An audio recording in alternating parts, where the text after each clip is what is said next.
Hello, bookworms. Welcome to The Best Book Ever, the podcast where I get to know interesting people by asking them about their favorite books. I'm your host, Julie Strauss, and today I'm talking to my podcast twin, Malavika Praseed. You may recognize Malavika from her guest appearance on episode 29, or perhaps you heard me on her podcast, the Your Favorite Book Show. While our podcasts have similar themes, we approach the questions very differently. And that's why I'm always so eager to talk to her about what she's learning when she asks people to tell her about their favorite books. This year, Malavika and I decided to do a wrap-up episode in which we discuss the good, the bad, and the ugly of being a book podcaster. Join us now as we discuss what it means to spend our days asking people what they think is the best book ever. Hi, Malavika. Welcome back to the Best Book Ever podcast. Hey, Julie. It's great to be back. I love chatting with you, my podcast twin. We have a bunch of questions for each other today about the way our similar podcasts have impacted our lives. Shall we get right into it? Let's do it. Let's jump right in. Okay, super. How many episodes are you in now? How many episodes does your podcast have? Ooh, good question. I believe off the top of my head, and I'd have to double check, I believe we're about 65 episodes in. And that was, I had been weekly for a while, and I recently went down to every other week. So the episode output won't be quite as frequent, but, focusing on really doing my due diligence with the ones I do put out, we got to make time for that work-life balance. But yeah, about 65 episodes for us. And then of those 65 that you've done, do you have any sense of how many of them were new books for you? Like brand new to your... I would say almost all of them. Almost Oh, wow. all of them for me. So out of the 65, I had a couple, solo episodes that I did, talking about some favorite short stories or ranking. I did some ranking episodes. I would say out of the 65, maybe about 50 of those were interview episodes. And then most of those were brand new books to me, which was always exciting. How is having the Your Favorite Book podcast changed or impacted your personal reading life? Oh gosh, that's a great question. I will say for one thing, it made me a much more diligent reader. I'd always been a reader, but reading was always kind of the thing I snuck in between other activities or hobbies. And then it became a much more dominant thing. I mean, I think my Goodreads goals speak for themselves. I went from maybe 40 or 50 books to a year. Now I'm almost at 100. And I'm like, how did that happen? But reading has become just such a big part of what I do now. And it's also led to me branching out so much in terms of what I read. Like books I normally would never pick up are now books I've been reading. And some have been really, really interesting and challenging. And I've been reading a lot of newer books too, because one of the things on my show is I feature a lot of writers and their upcoming releases. So new books, so a good mix of all of that. And I'm curious to know for you, how has that changed your reading goals and how you've been reading? There's been positive and negative. I agree that it has caused me to branch out. I have read so much that I would never have picked up on my own. And I always note that when I'm talking to people, like I just never would have picked this one up on my own steam. And most of the time, that's great. There's been a little bit of negative impact in that when I get behind, which happens to all of us, and I know an interview's coming up, and then I have to sort of speed through the book that I'm supposed to read for example, the interview that I have the next day. And then I start feeling a little resentful, like I'm in bed. I want to be relaxing. I want to read what I want to read right now. Yep. And so it's really forces me to, I don't like it when I get in that position. So I really try to treat the podcast reading as part of my work day. Doesn't always work, but it's important to me to do it because I get so mad at myself when I am reading a podcast book on the weekend because I just want to be totally in control of my weekend books.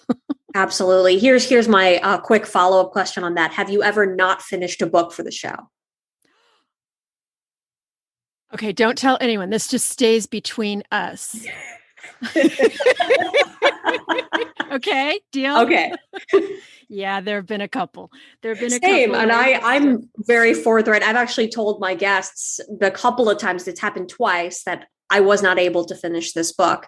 And I usually bring up reasons for that. And sometimes it's my own lack of planning. Sometimes it's the book didn't work for me.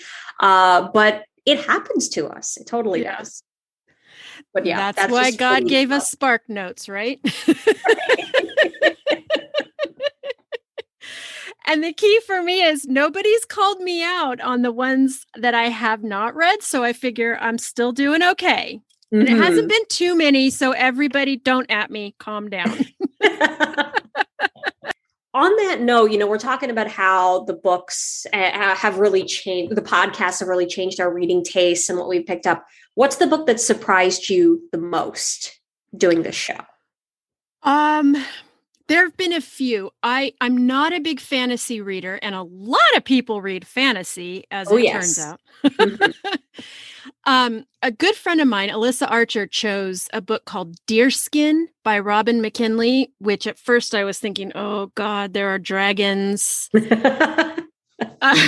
I love her, so I'm not going to skim this one. And then it turned out to really be a fantastic feminist tale that surprised me every which way. It was really, really a good book.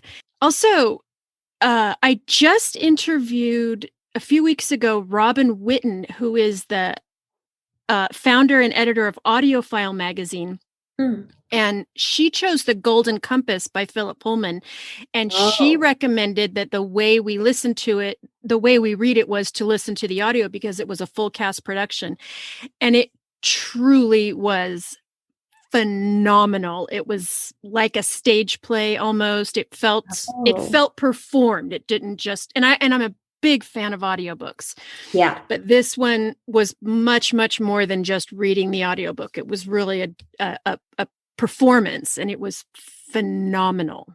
That sounds so cool. I love those full cast audio productions like that. It is like being in a theater, and especially with COVID and none of us can go to theaters, and I love theater. Like, I really enjoy that immersive feeling, and I'm also a huge audiobook fan, so I get you. Yeah. Well, what about you? What book surprised you?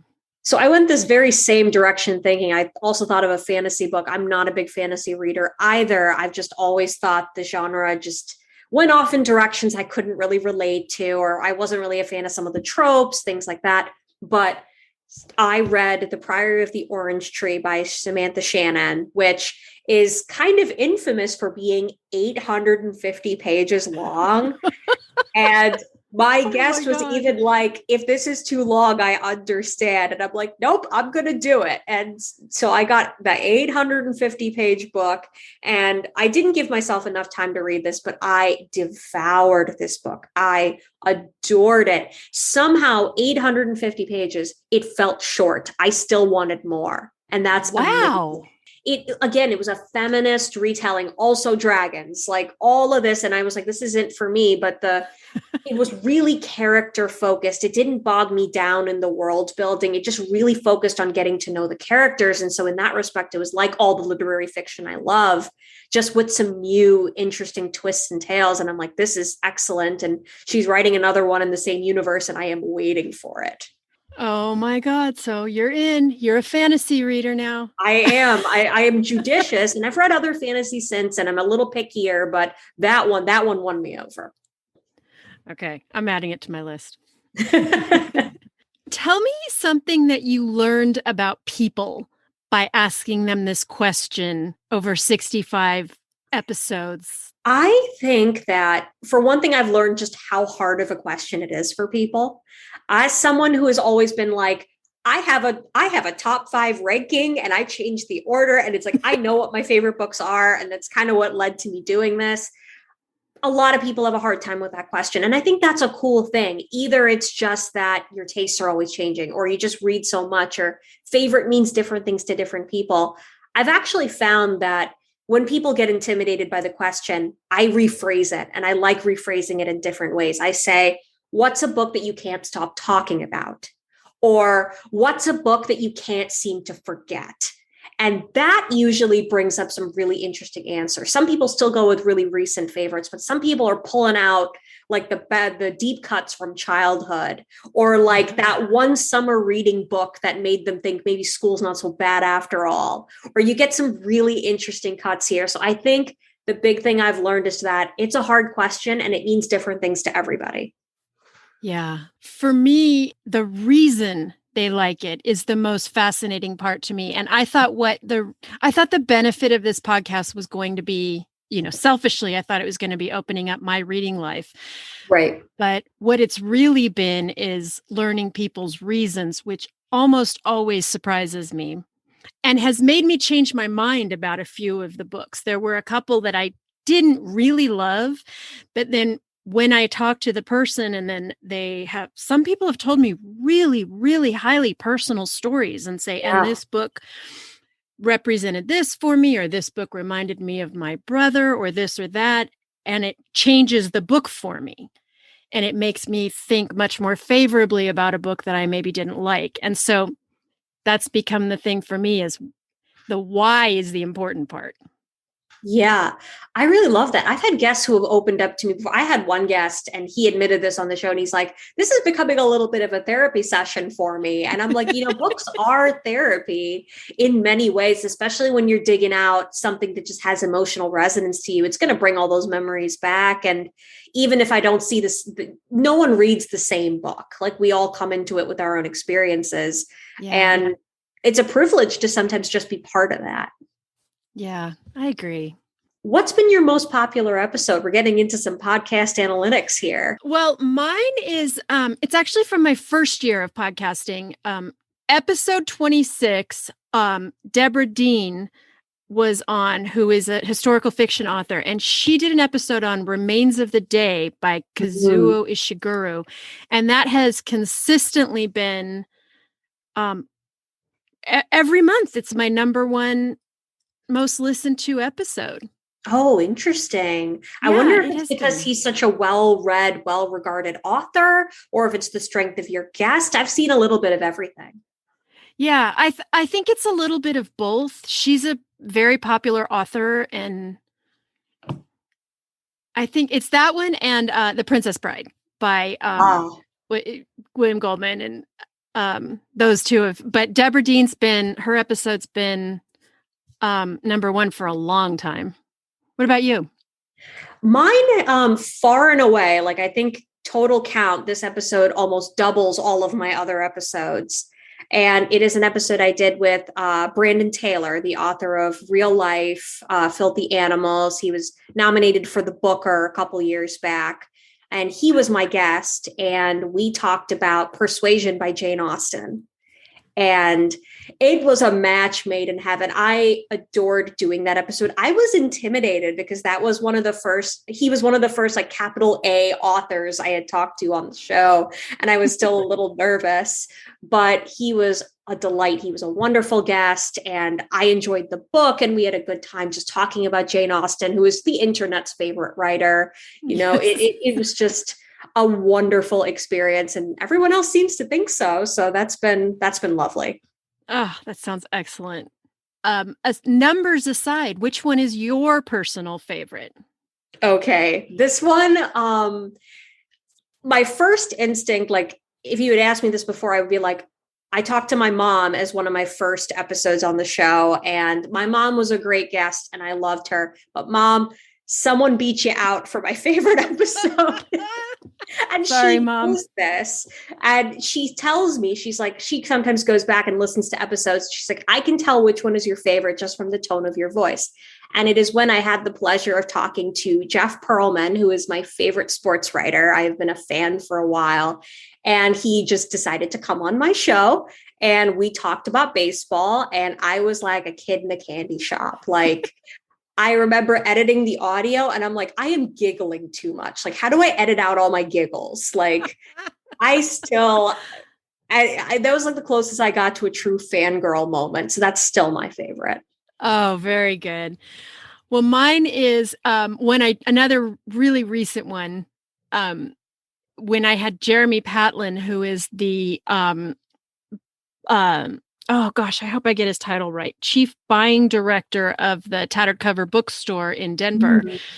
And he was just hilarious. And he chose a book called Just Kids by Patti Smith, which is sort of a memoir of her artistic life and her companionship Mm. with Robert Mapplethorpe. And we just got into like the conversation took all sorts of sort of crazy turns, and we got into opera, and he's a marathon runner, and he was hilarious. And it was just, and besides that, I think he has the dreamiest job that has ever existed in the history of the universe. I Oh, mean, yes. being a bookstore buyer has got to be right up there.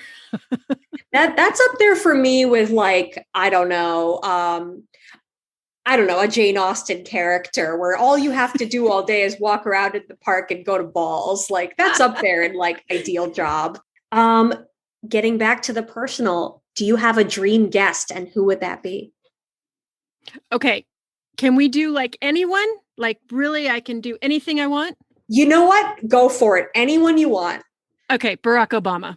Ah, And the reason is because I have always loved his summer reading lists. And what I love about them is they are all over the place and yes. in the best possible way. And he seems to like popular fiction as much as he likes very deep literary fiction. They're always so interesting and they're always diverse and they're always compelling. And he very often chooses books that I really love. So I kind of think we Mhm. have a lot of similar tastes, but not entirely similar tastes. So it would Yeah. be a interesting conversation, but not boring because we wouldn't necessarily be sitting there talking about the newest Leanne Moriarty book all the time. It would, I mean, we would for a few minutes. He probably would enjoy some Leanne Moriarty, I'm sure. I'm sure he does. What about you? Who's your dream guest? Oh gosh, this is tough because like on one hand it's like I talked to one of them already, but on the oh gosh, but like if we were going with absolutely anyone, like there are authors that come to mind. Somehow I always think of dead people when I think of this. Like, wouldn't it be Okay. great to talk to like Edith Wharton or like Jane Austen or like John Steinbeck, one of my personal favorites? Yeah, I guess we could talk to anybody living or dead. Let's have some dead writers on the Okay. show. Okay. So if we do that, then yours is going to be one of those three. Yeah, we're gonna go with John Steinbeck. I think if I was going with the dead guy, yeah, for sure. Malavika, are there genres missing from your podcast? Is there anything that nobody has chosen yet? Yes. And this is something I've been thinking about. I want somebody to make me read poetry, and it hasn't happened. Oh, The poetry. closest we got is one of my guests, Shruti Swami, who wrote a book I absolutely adored. She chose a book called Always Coming Home by Ursula K. Le Guin, which was a sort of an anthology textbook of sorts. So it had some poetry in there, but it was also sort of a pseudo textbook of sorts about this fictional people she created. One of the two books I never finished. It was just a lot for me. But I also told her I like don't know how to read poetry. And I really have been looking for somebody to say, here's a poetry collection, read this. And I want someone to teach me how to read poetry. So because somehow after a 4-year English degree, I still don't know how to read a poem. And you know what? I have had several quite acclaimed poets on the podcast, and I was kind of hoping they would choose poetry, and none of them did. Maybe it's the word book. I don't know. Like maybe people have like a single poem that they really like, and then like finding a book of poems is a little harder. Maybe I should just have an open call for somebody tell me about your favorite poem and we'll talk about it. It'd be a lot shorter to read too. How do we not know how to read poetry? It's always so strange to me that I look at it and I'm intimidated by it because it's just words. Like, I don't know why it's so hard for me. I think it has a lot to do with just being afraid to misinterpret and being afraid to sound stupid. I Mm. think just without narrative to sort of hang our hat on, there's this fear that like you're reading the poem and maybe you're not seeing a lot at first glance and you're like, I'm missing something. I don't know how to read this. And I feel this all the time, but sometimes you get a lot when I talk to people who like poetry and I'm just like, I really appreciate the rhythm of these words. And I'm like, yeah, that's a valid thing to say about a poem, even if you don't know all the context where you're like, I like this image here. Like these are all really valid things to say. But I think we're just afraid of sounding stupid. I think you're exactly right. And I think my other resistance to it is that, which also relates to being afraid of sounding stupid, is I tend to race through what I'm reading. Mm-hmm. And you just can't do that with poetry. And I think that I think having a poetry book in my hand sort of underlines this flaw of mine, which is, read quickly because there's so much to read. I do it in a happy way because I've got so many books to read and I'm always so excited to read books. But then poetry, you can't do that with a poetry book. And so I always think, I don't really have time to sit down and really think about this, which is the dumbest thing. If Absolutely. I have time to sit down and read a chapter book, I have time to sit down and read a damn poem. Right. Exactly. I'm curious. Have there been any genres missing from you other than poetry, I guess? Well, horror. And I think that's partially my own fault because I think I've said on almost every single episode how much I dislike being scared. Yeah. I did have one guest on, Mona Kabani, and she's actually a horror author. And I was so excited to have her on. I was also really afraid that she was going to pick something really scary, but she didn't. She chose Fight Club. But anyway, we had a great talk about that. And I did say to her, like, maybe because she's really, really into horror books and that is her thing. And I said, maybe you could come on sometime and maybe introducing me to something that is scary, but not too scary. So, but I don't know. I really, really hate being scared. Me too. I've had to draw some boundaries. Like I've told guests, I can't read a series for you. I just don't have the time. Somebody once asked me to read the Wheel of Time series. And I'm like, I'm pretty sure that's like 30 books. Like that's not happening. Absolutely not. I've had more than one people suggest Lord of the Rings. And I'm like, gonna have to say no. Like I'd need a whole podcast just for that. Yeah. Nobody's suggested Lord of the Rings for me. That's interesting. They will now.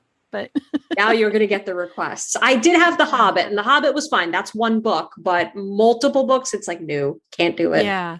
Has anyone chosen a book that is middle of a series for you? No, thankfully no one has. I've had a couple people pick book one in a series. Mm-hmm. And so we'll talk about, I had one of my closest friends, Dakota Connell-Ledwan, picked the book one of the Shadow and Bone series. I had another guest who picked the first book in the Shadow of the Wind series. And I'm glad they picked book one. And I feel like a lot of people know you can't really start at book two, but I'm sure that's going to come in now. So. And did you continue on with either of those series after you did the podcast recording? I definitely plan to with the Shadow of the Wind because I loved book one for that. And I have book two sitting on my shelf. Shadow and Bone, I told Coda, I'm like, I don't think this is for me. But she and I are close friends and we just laughed about it. We were in all the same writing circles and she wrote fantasy and I wrote boring literary fiction and we bonded over that. So she must have known before she chose it then that it was not your thing. It was not my thing, but we had a great time talking about it. Yeah. And she'll still insist I need to read the rest. And I might get to them. They're pretty short, but just not anytime soon. I had one guest, Amy Austen, chose a book called What Came Before He Shot Her by Elizabeth George. And it was like, I think it was like book 15 in this Detective Lindley murder series, but she said it was okay to read. And then I really wish because I didn't get it. I was like, this is not a murder mystery. This is the weirdest book. And I could not figure it out. And then when I sat down and talked to her, what it was a person had been murdered at the end of the book right before it. And the author took a step back and went, before I go on with this detective story that I've been carrying on for all these books, let me tell you about the person who committed this crime and did just a book about the criminal. And it was a really sad story about these impoverished kids. And it just didn't make sense to me for what I was expecting. But then when I talked to her, she said, what you need to understand is if you're this far in the series, you're really invested in this particular character who had been shot. Mm. And all you can think is, why this person of all people, Mm. And so then now you get to know, not that it's okay. It's of course never okay, but there was a lot going on that led to this murder, a lot of very sad circumstance. So it was again, really eye-opening to read it and then reconsider it after the podcast. That's really interesting. Yeah, because you think of murder mysteries are sort of distinct from that sort of series thing. They can kind of stand on their own a little bit, but that's a really interesting setup. I'm intrigued by that now. Yeah, it's good. I really liked her writing. I had never read anything by Elizabeth George before, and I really liked her.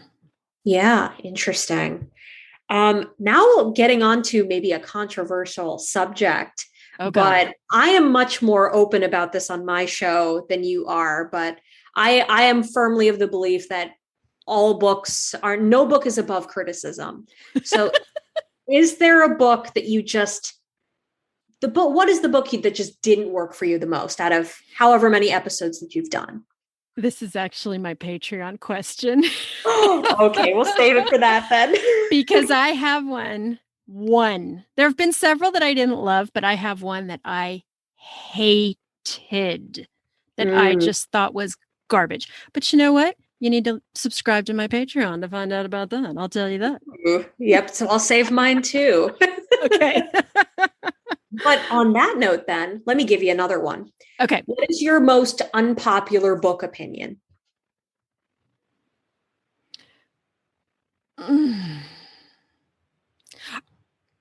Are we talking like in terms of reading or genres, or are we talking about? It can be something as benign as, I don't think it's wrong to dog ear a page, or which I think is wrong, first of all.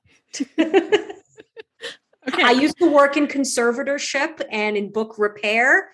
Do not dog ear your pages. But that's all right. I am going to be really, really unpopular with you. Let's do it. Really unpopular, because I think it is okay to trash up books. I write in my books. I highlight. I dog ear. I crack the spine. I destroy them. I think it's a sign of love. And the more messed up. Now, I have some books that are set aside that are very precious to me that, my husband, for my 50th birthday, my husband bought me a first American edition of Howard's End, which, as you know, is my all-time favorite book. So I'm obviously not going to dog ear that one. Right. Even, my Louise Penny mysteries, they're not particularly precious, but they're very special to me. I will underline a particularly good line, but I won't dog ear those. I take care of those. But for the most part, yeah, I will trash a book up. I'm sorry, Malavika. There's no shame in that. It always pained me when I was younger and we had to annotate the books, and I still can't do it to this day, but I know plenty of people who do. And I love looking at an annotated book because I'm like, this looks so intellectual, but I can't do it.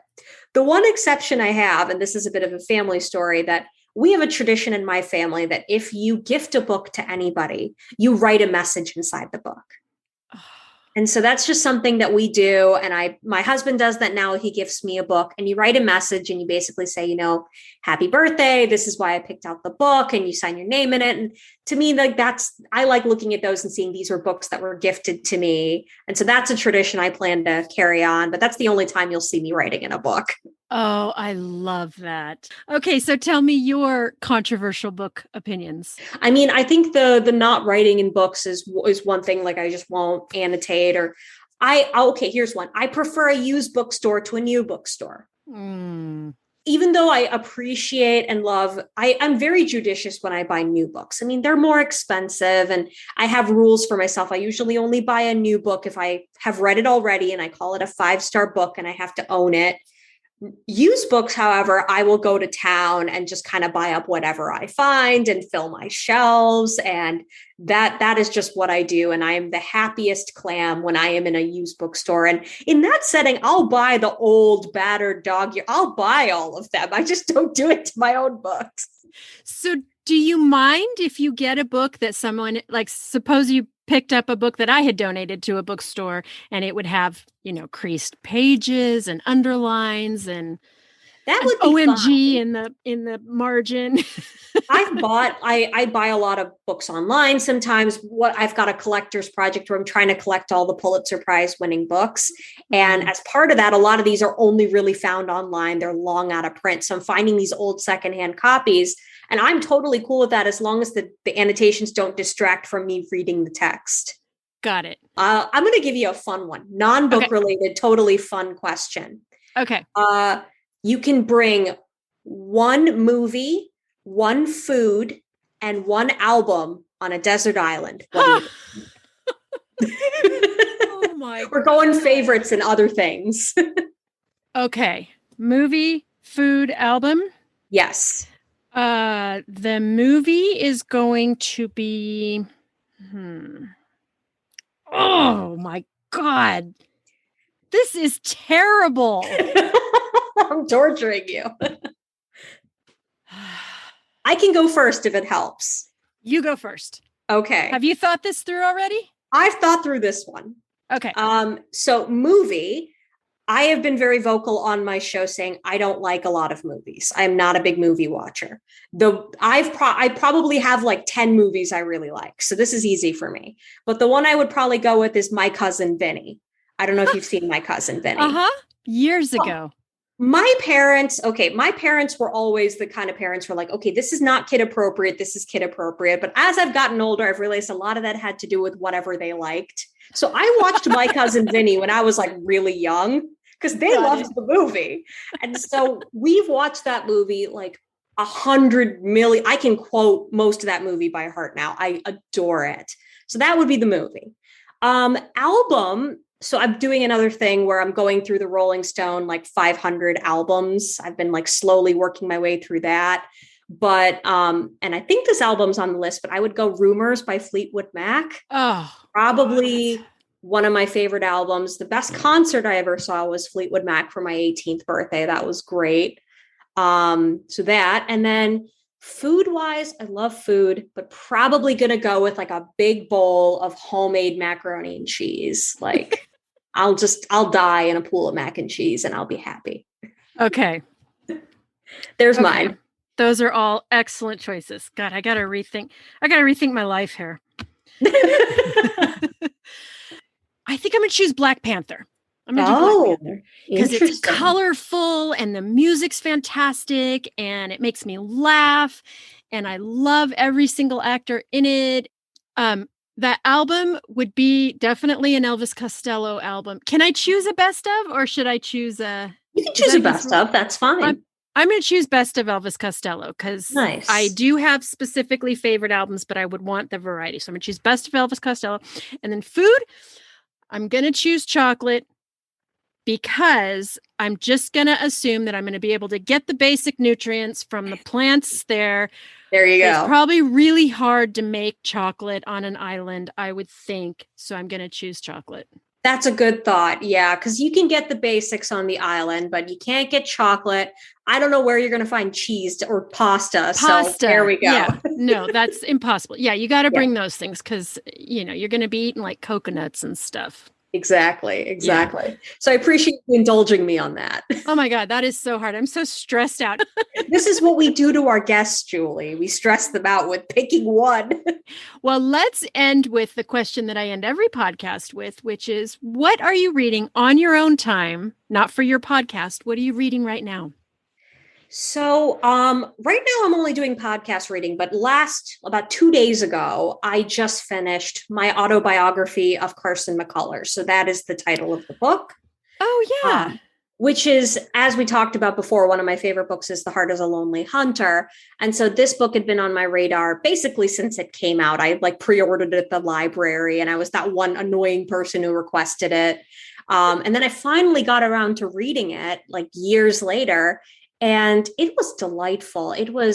it defies genre. It's part memoir, part history, part biography, and it's really the author integrating a lot of her own experiences with queerness and identity and finding parallels in Carson's own life. Carson, in her struggling marriage, likely a lesbian and not in a society where that was really the done thing, but also talking about the historical erasure of queer people, specifically lesbians, and how their narratives have frequently been written off, that trope that they were just good friends in the pool together, things like that. And it was just, the writing is really good. It's academic without being unapproachable. The book is really short. And I don't think you have to be a fan of Carson McCullers to enjoy the book. I think it helped me because it put into context a lot of the real life melancholy that she brought into these books.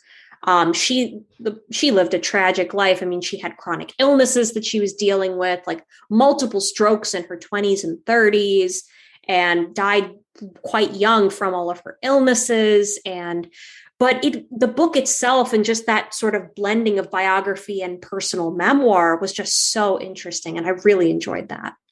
Who is the author? Is it a relative of Carson McCullers, or are they connected in any way?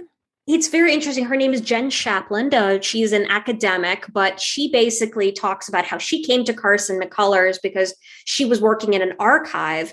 And when she was like a graduate student, and she came across these letters between Carson and her therapist, who later became what are thought to be lovers.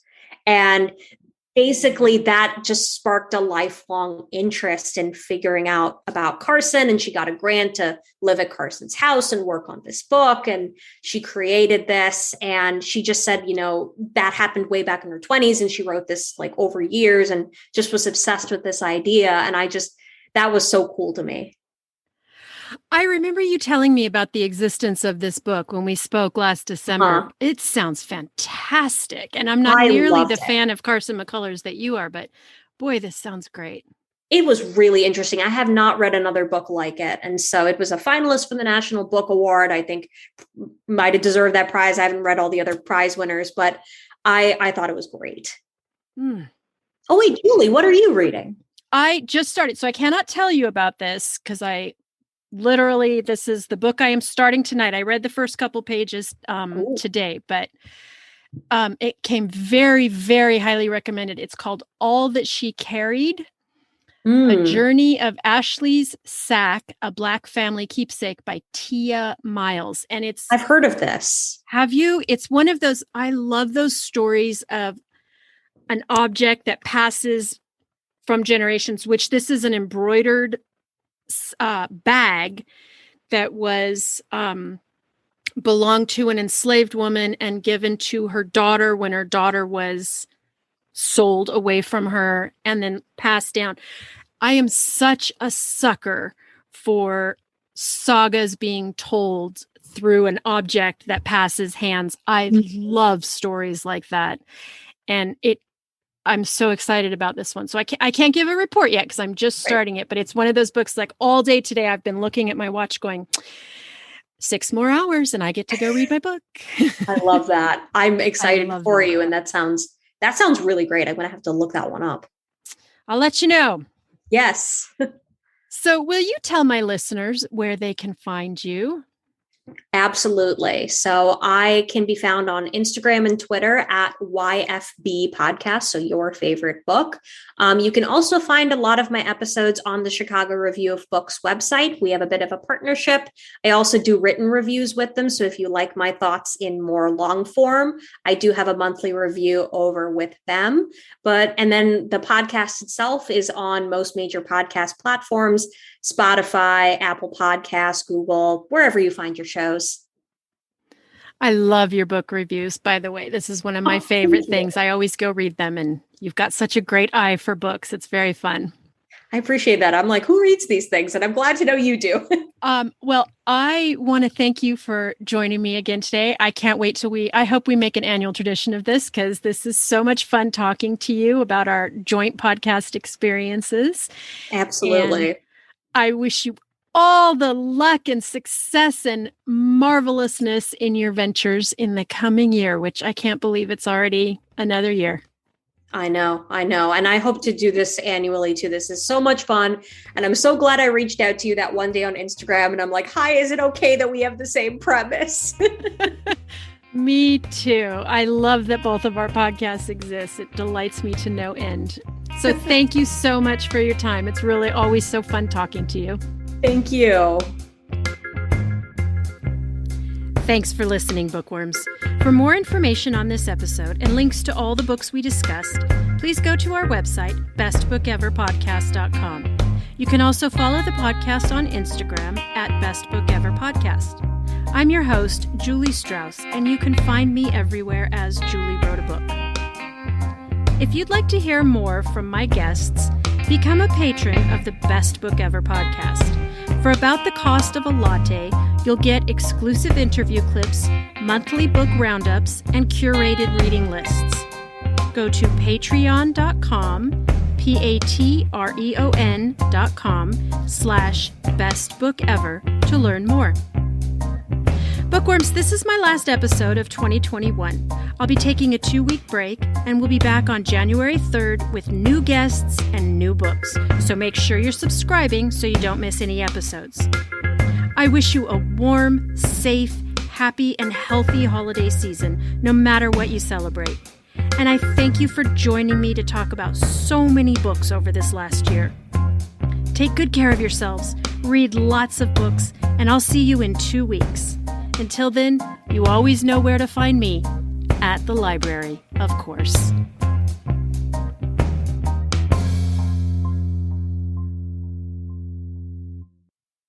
What year is it? It's 2021. 2021. Wait, come on, we've all lost track of time.